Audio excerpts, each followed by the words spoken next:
Bom dia, manhã de 7 de julho, para mais uma dificuldade bíblica.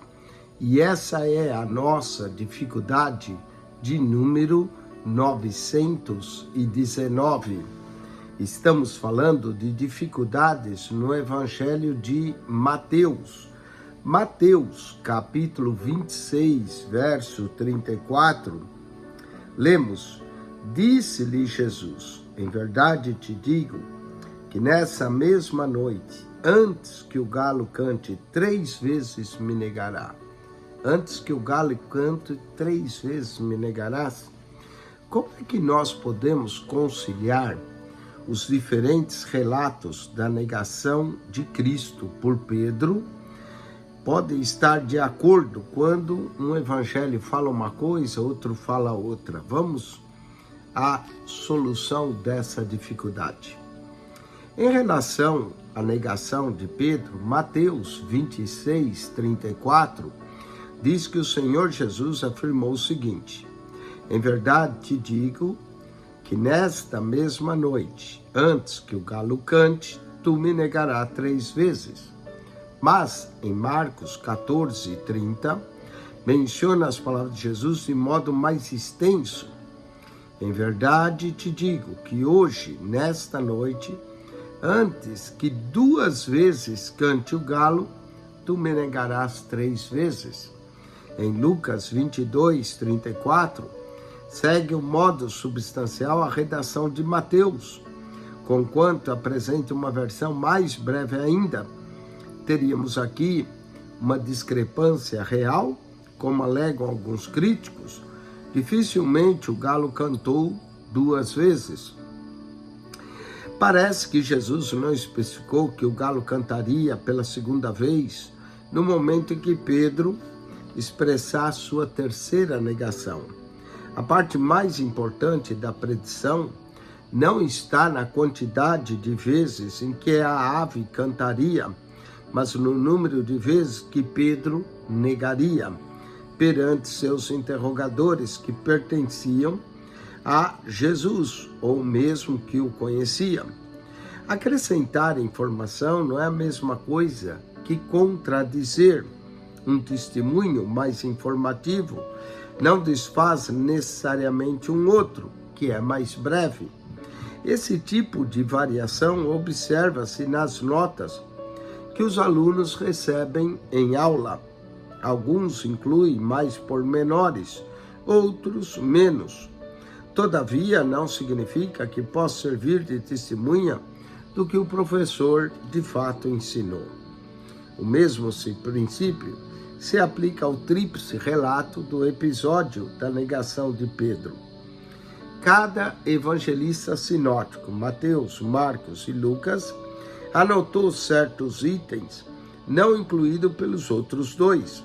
E João fornece mais pormenores que nenhum dos outros 3 evangelistas. Entretanto, fica bem claro que nenhuma das declarações é contraditória. Se alinhadas em colunas paralelas, as informações dos evangelhos provêm um relato unificado mais rico, completo e satisfatório do que um deles isoladamente. Uma comparação desse tipo resultaria na seguinte narrativa, combinada da triste experiência de Pedro, enquanto Jesus estava sendo julgado por Caifás. Pedro havia recebido permissão para entrar no pátio do sumo sacerdote, depois que João conversou com o porteiro, Tioróros, provavelmente é masculino aqui, o qual impediu o ingresso de qualquer pessoa que chegasse.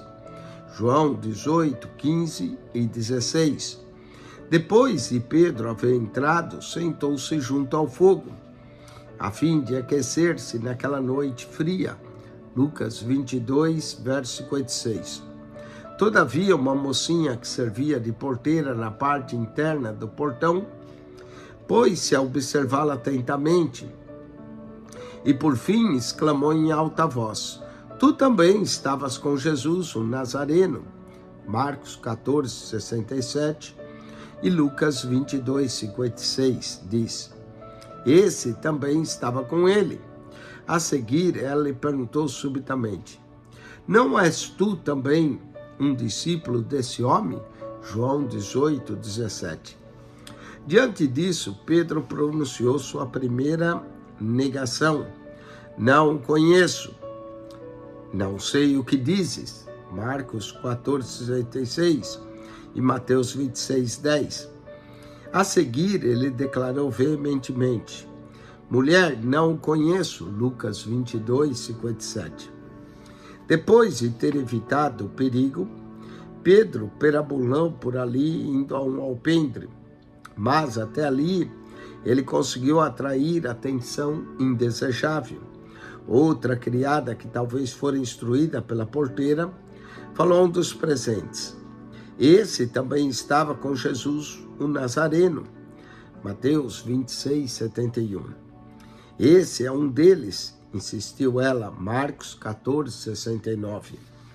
A essa altura, um dos homens do grupo ergueu o dedo acusador contra Pedro e declarou: também tu és dos tais. Lucas 22, 58. Depois disso, eles se agregaram a um grupo que se aquecia ao redor de uma fogueira. Parece que não era da mesma cena anterior do outro pátio.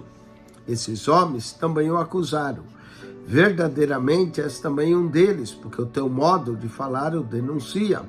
Mateus 26, 73 e Marcos 14, 70. Depois dessa acusação, lançaram-lhe a pergunta: és tu porventura um dos discípulos dele? João 18, 25. Agora, com maior intensidade, Pedro retrucou: homem, não sou. Lucas 22, 58. Não conheço tal homem. Mateus 26, 72. Pouco depois, talvez uma hora depois da segunda negação, em Lucas 22, 59, uma parenta do servo que Pedro havia ferido no Getsêmani descobriu ali e o gritou: não te vi eu no jardim com ele? João 18, 26. Também esse verdadeiramente estava com ele, porque também é galileu. Lucas 22, 59. Diante dessas palavras, os presentes disseram: verdadeiramente é um deles, porque também tu és galileu. Marcos 14, 70. Verdadeiramente és também um deles, porque o teu modo de falar o denuncia. Mateus 26, 73. Diante disso, Pedro começou a entrar em pânico, pelo que se pôs a jurar e a praguejar: não conheço esse homem de quem falais. Marcos 14, 71. Tão logo Pedro pronunciou essa mentira, ouviu o galo cantar. Foi quando ele se lembrou de que se havia vangloriado o dia anterior, que estava pronto para morrer pelo seu mestre, e quem jamais negaria. Nesse exato instante, o próprio Jesus, que ainda estava em pé, diante de Caifás sob julgamento, olhou na direção de Pedro, e os seus olhos lhes cruzaram. Lucas 22, 61. Coberto de vergonha e cheio de alta acusação e culpa, ele saiu correndo do palácio do sumo sacerdote para a escuridão da noite, que agora começava a dissipar-se. Logo a aurora anunciaria o novo dia. Pedro sentou-se lá fora e chorou amargamente diante de Deus. Em conclusão, os 4 testemunhos dos evangelhos não contêm contradições, ainda que as informações apresentadas sejam um tanto diversificadas, como aconteceria numa sessão de tribunal adequadamente conduzida.